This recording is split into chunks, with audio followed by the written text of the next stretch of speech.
এই যে শামীমকে আপনাদের কাছে তুলে দিলাম, আমি ধানের শীষ হাতে তুলে দিলাম, তাকে ওকে জয়যুক্ত করে ইনশাল্লাহ নিয়ে আসবেন আপনারা। শামীম হবে ইনশাল্লাহ এই এলাকার উন্নয়নের প্রতীক। শামীমকে আমরা এই এলাকার উন্নয়নের প্রতীক বানাবো ইনশাল্লাহ। পক্ষ থেকে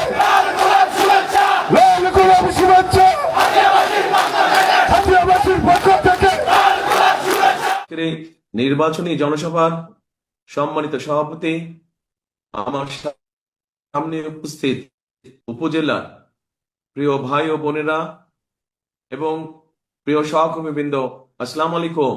এই হাতিয়া উপজেলা প্রকৃতিগতভাবে খুব সুন্দর একটা জায়গা, কিন্তু এখানে মানুষের এবং এলাকার বহু সমস্যা আছে।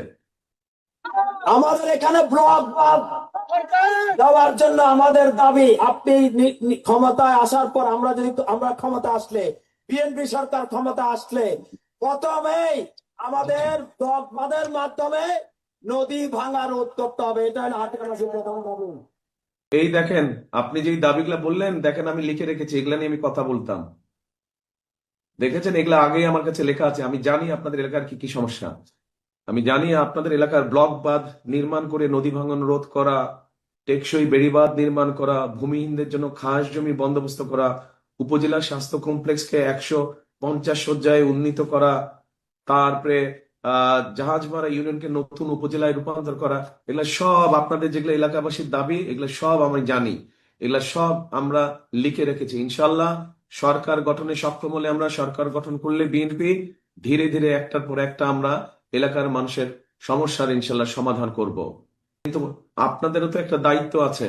আপনাদের দায়িত্বটা কি বলেন তো? আপনাদের দায়িত্বটা কি?